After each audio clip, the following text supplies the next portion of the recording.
There is no beginning, there is no end. You need to stay tuned and hear how this can be unraveled for you.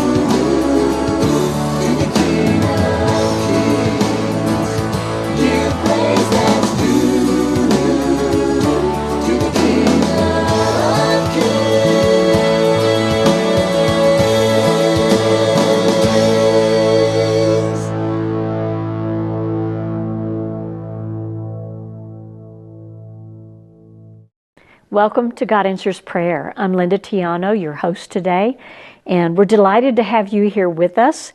And you know, we had Dinah Dye with us, and she's always so interesting that we brought her back for more, and so that we can learn more about a new book that she's written. We'll be right back with Dinah after this. Well, Dinah, welcome, and we've been talking and have talked about the previous books that you've written, but this one, this new one, from what I can see, it encompasses all of that. Yeah. So tell us about that. It's a big work in a lot of ways. I'm so glad it's done. It's called The Greatest Exodus, and the subtitle is A Divine Warrior Tradition, which sounds a little bizarre, but it's okay. I'm trying very hard to give people the big picture. Because sometimes what happens is, we proof text. We pull a scripture out here and we connect it, and we don't have the overview. We don't have the 30,000-foot view. So this was that attempt. And as I, had shared about growing up with Passover, how important and foundational it was for me, I began to see, I talked about how I saw temple language all through, but then I began to see Exodus language. The story of the Exodus is everywhere present in the scriptures, from beginning to end. And it's so all-encompassing, it really blew my mind, and I thought, how can I give this to... I wanted the Christian community to understand how powerful and how important the Exodus was, and just why Yeshua, Jesus, used Passover for the time of his death, burial, and resurrection. And I wanted the Messianic Hebrew roots communities to not forget Yeshua and what he did and how powerful, he replays the whole Moses character, he replays the Exodus in so many ways, and then the sort of pièce de résistance is the book of Revelation, which is an amazing pattern of the Exodus. It's got so much Exodus language in it. So I could see from Genesis to Revelation how important, how groundbreaking, how central understanding the purpose of the Exodus was to the prophets and the patriarchs. I mean, obviously they're before the Exodus, but just those principles, and all the way through, through the Gospels and the epistles, etc. So that was, this was an attempt to pull all that together. Well, it's a look at eternity. Right. I mean, there's no beginning in him. There's no ending. Like when you said, don't forget about Yeshua. Right. I mean, he was there. Right. From the beginning, and he will continue to be here. Yeah, it's a big story. It's this great epic story, kind of like you have Lord of the Rings and these great present day epic stories. That's what the Exodus was. Yeah. And it would have been a story that blew the minds of the nations around Israel, to see this God pluck this people out and completely deliver them from this oppressive empire that they were living under. Because that's the sort of default position of the world's people, is to live under empire, a great empire that oppresses you and enslaves you. That's really all people ever knew through the course of human history. Yeah. And that's been the story. So how do you break free from that? And Yeshua's whole ministry was to show them at that time how they're going to break free from the Romans. Right. Maybe not physically, right? Yeah. But how can God deliver you in your spirit, the essence of who you are, and in your heart, even though you live in empire and it's controlling you in, economically and in every way, but you can like still today. be free. Exactly. It's the old story, and it's the story today. It has not changed. Yeah, and I mean, there are so many congregations now that are beginning to observe Passover. Yes. And I think that's such an excellent beginning, It's especially the perfect beginning. after what I was reading. So you need to get her book. Definitely. Those of you that are holding these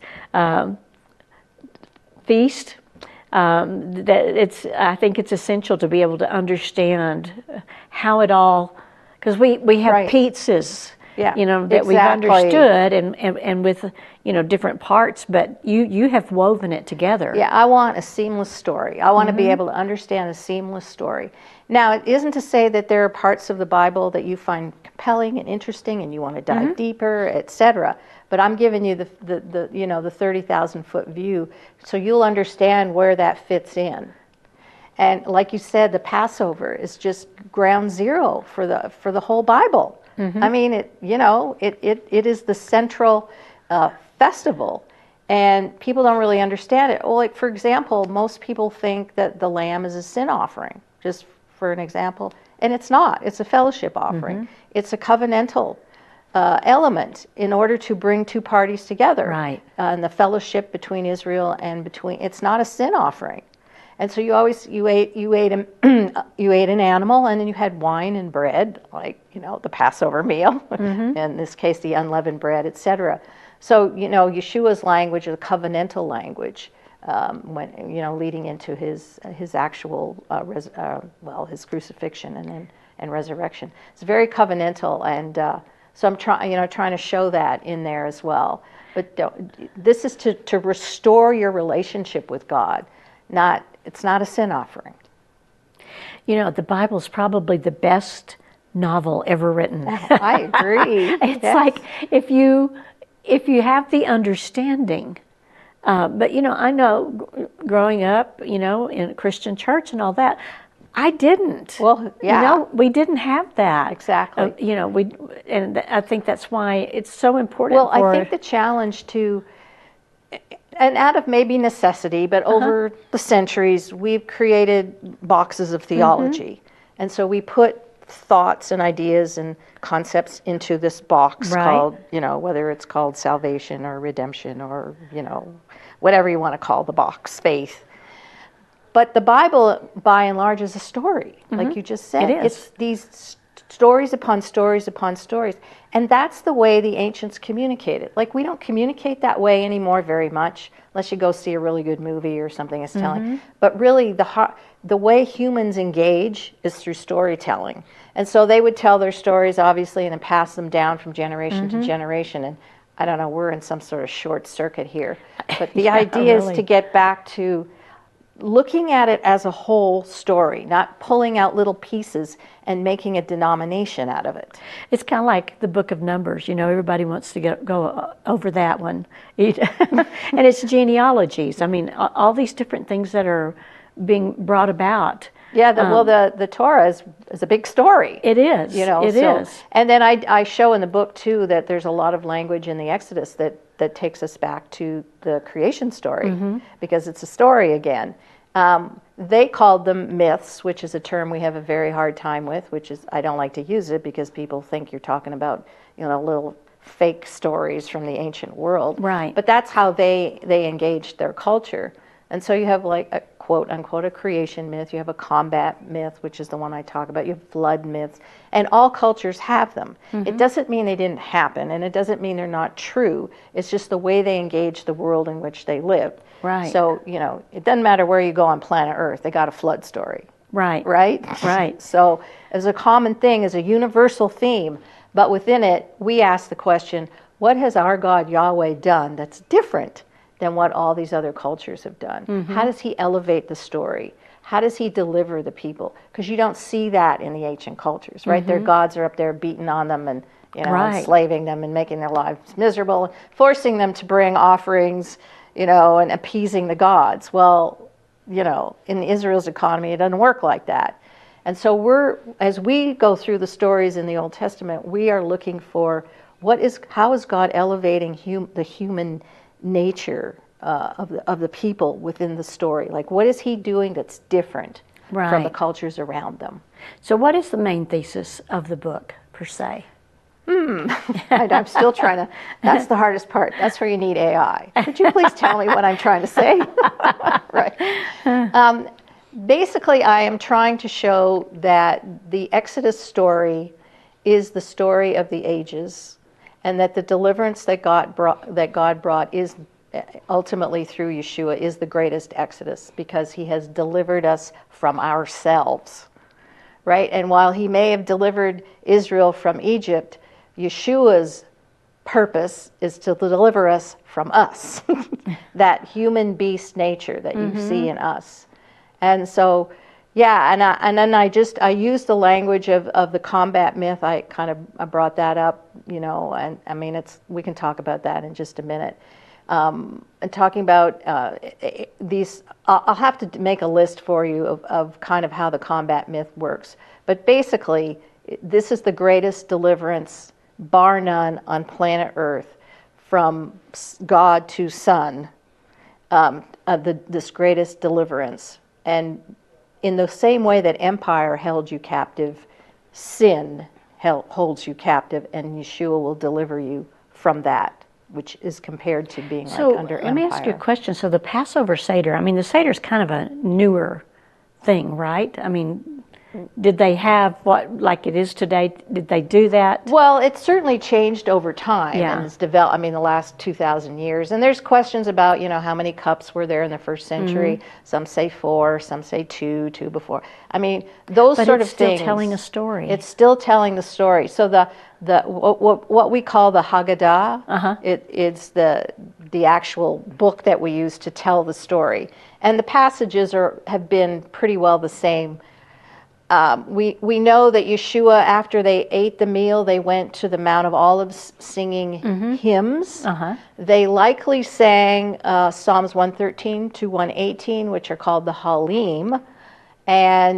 Or I think, my opinion, they probably sung Psalm 136, which is called the Great Hallel, which is the whole story of creation and the Exodus. It's like fascinating. Yeah. You think, I wonder if that's what they were singing. But those psalms had been part of the Passover Seder for centuries. Yeah. So and even today, when you're going through the Haggadah, you'll find that there's certain from 113 to 116, 17 before the meal, and after the meal you do 118, which is a psalm quoted more by Yeshua than anyone else.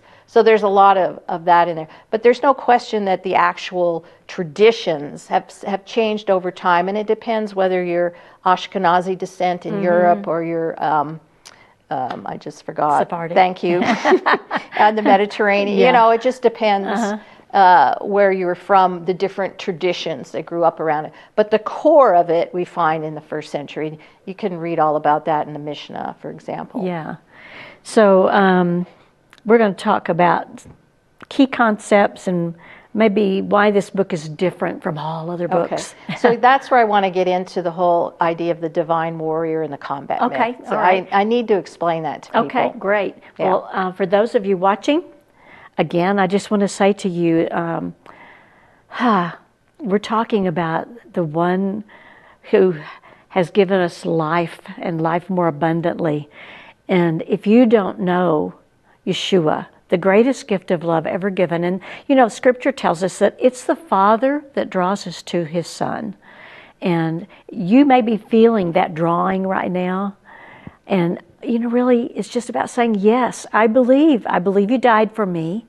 And I believe you shed your blood for me. And I receive you. Come and sit on the throne of my heart and show me your ways.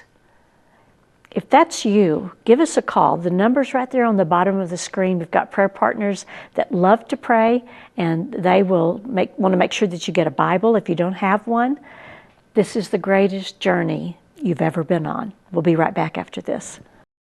Back here with Dinah Dye. And Dinah, so we wanted to get down to the things that, So tell us. Yeah, so I mentioned kind of in passing, there's something called combat myth, which it sounds very otherworldly. I get that. But it's a very common thing in the ancient world. So this is kind of how it rolled. You had somebody, whatever, called the divine warrior. And then you had this other opposing force called chaos. And so chaos would manifest itself in multiple ways. We might say the serpent in the garden, or Pharaoh, or King Nebuchadnezzar, these rulers that would rise up. So this chaos would rise up. And now the divine warrior would be the one to come and defeat it. And so you can kind of see that in the biblical story. God, Yahweh, as divine warrior, defeats the Egyptians, the chaos force, and the Pharaoh, right? So once the divine warrior defeated the enemy and had this great victory, that's what the good news was called. This is the term we use, good news, the gospel. But the good news was the divine warrior defeated the enemy. And now you people are free because he has saved you. God has saved you. Divine warrior has saved you from your enemies. Right. So that's like and is that not the good news? Yes. And so we tell that good news, but we're missing the context. So once the divine warrior defeats chaos, then part of what he receives is a temple. So a temple is going to be built for the warrior. And that temple is going to be built on top of a mountain. And so now they've got to get from where they are to the mountain.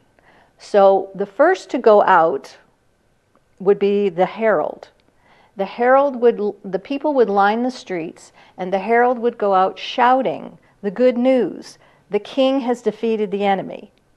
And then the people are lined, and in procession.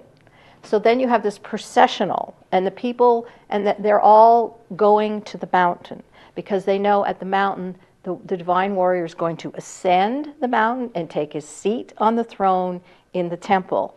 And then part of the enthronement ceremony includes a meal, eating a covenant meal.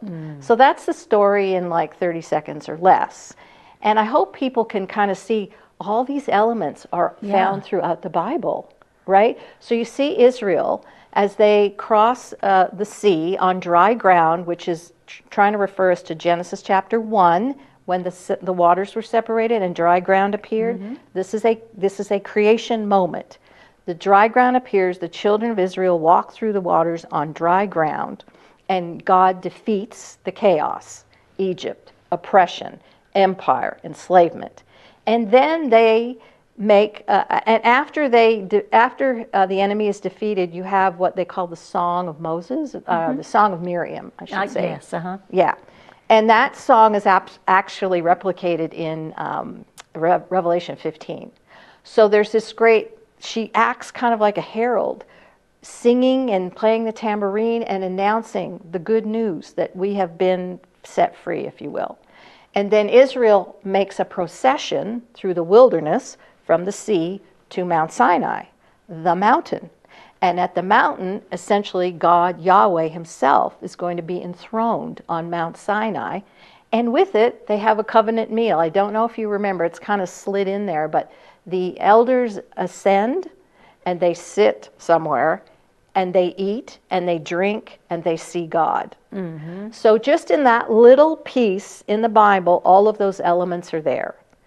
And then when you start reading the Psalms, numbers of Psalms 104, 89, 74, you're going to start reading the description, and it sounds like the divine warriors come with these swords and lightning and thundering and all that sort of thing, all those sort of nature type language. So that language is repeated over and over all through Scripture. It's the same drill. And so when we get to the New Testament, Yeshua is actually doing the same thing.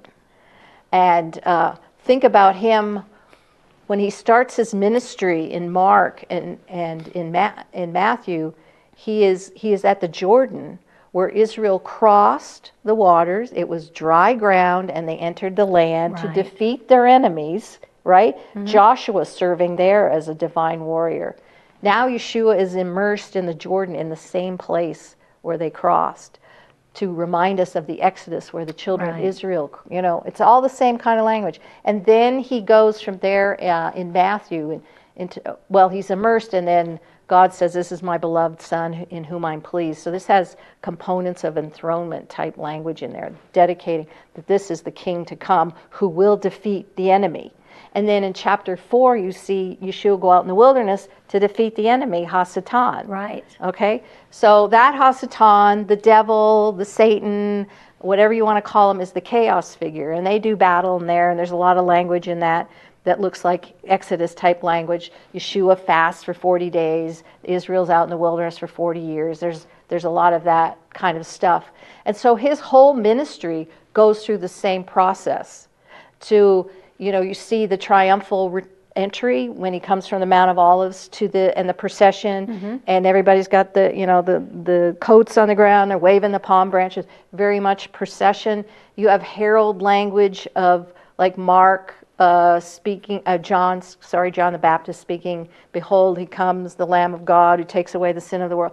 Like all of these component parts are in there. And then finally, you see the Passover meal, and you see Yeshua, he's going to ascend the Mount of Olives, right, after his resurrection. So all these little pieces, and then he has created or made a temple of living stones. Right? A temple is built for him of living stones for the place of the presence of God. So I'm just trying to get people to see it's everywhere. Yeah. It's all through the prophets. It's all through the kings. It's everywhere. This combat myth story of a God, divine warrior Yahweh, defeating the chaos enemy. Of Yeshua the Son, who takes on the mantle of divine warrior and defeats the greatest enemy of all, death. Yeah. Right? And then ascends to the throne and has this temple and eats a meal with everybody, and everyone lives happily ever after. Well, that just blows this whole idea out of the water. That people that say, oh, it's just a bunch of different little books, and there's no thread that holds them together. They're all... That would be wrong. That would be wrong, yeah, because there is, it's a beautiful thread. It's a beautiful thread. From It's Genesis a beautiful to Revelation. Story. So what's really cool, too, I don't know how much time we have. We're good. So all this combat myth language, it's crazy language. I get it. And it just sounds otherworldly and like, what on earth, right? But that's their world. But what happens when we get to for the first century, coming into the Gospels, is the apocalyptic literature basically picks up the combat language and begins to use it in a different way. So apocalyptic literature is just combat myth language reframed in the New Testament. That's all. Yeah. And so now I would challenge anyone to go into the book of Revelation and read it through these eyes instead of all the crazy that's out there. Yeah. Because how the divine warrior, Yeshua the Messiah, who conquers the beasts that come out of the sea, these chaos creatures. And in the end, you have the city, the new Jerusalem that comes down from heaven. This is a temple pattern. And, this is all part of the final enthronement, etc. It just, all of those features are there. And I'm hoping it will help people understand the Bible better. Yeah. It's interesting. So many people, they attempt to try to unravel the book of Revelations without going back. It's impossible. You can't. And it's like they do it from just this New Testament kind of a perspective, and everybody's got a different story, and they're all writing books and making money. And if you tell them you need to read the book of Revelation through the eyes of Exodus, and you will understand it, and quit looking in the year 2025 to figure out which geopolitical nation is going to defeat this. It doesn't have anything to do with that. Yeah. I mean, you can read into it if you want. I'm not saying, but I want people to understand that it goes back to this story of the divine warrior defeating chaos and delivering the people. Now, in the case of Revelation, it's going to be delivering them from Rome, but we can make an application because we sure do need deliverance, right, from the oppression of world government or world empire. World empire's still here. And it also connects back to Genesis too, doesn't it? Absolutely. And to me, because I know like Greek thought is linear. Right. And Hebrew thought is more of a cyclical, yeah. And so it's just this huge thing that the Lord has given us. It's never ending. Yeah. There's no end. It's in no beginning. No, and it's the same story. It's told over and over. Beautiful. It's almost like Groundhog Day. Remember that movie? It keeps telling the same story over and over again, deeper, wider, however. And so I want people to understand the story. Once you understand the story, you can do with it as you will, and you can, But if you don't understand that big picture, it's very challenging. Yeah. And you can't just pull things out, like I said, and make them into a denomination or a cult or a whatever. So when is the book going to be available? Well, we're dating ourselves. Hopefully right before Rosh Hashanah. Okay, good. Worst case scenario before Sukkot, Feast of Tabernacles. We are at the end of our time, but thank you so much. This was awesome. Well, thank you. My pleasure. And, and really, maybe after the book's been out a while, if viewers have, we could talk about, and people could ask questions, and we could talk about it in more detail. Yeah. So thank you all for joining with us. And may the Lord bless you and keep you. May He make His face to shine upon you and be gracious to you. May He lift up His countenance upon you and give you His everlasting peace. Shalom, shalom. Thank you for joining us today on God Answers Prayer. If you or someone you know would like to be a guest on our program, please contact us by visiting kchftv.org. and click on Share Your Testimony. Our prayer partners are here to pray for your needs. Call us today at 505-345-4165. We appreciate your prayers and support. Join us again next time for more inspiring stories and testimonies. Remember, God is always listening, and He answers our prayers in His perfect timing.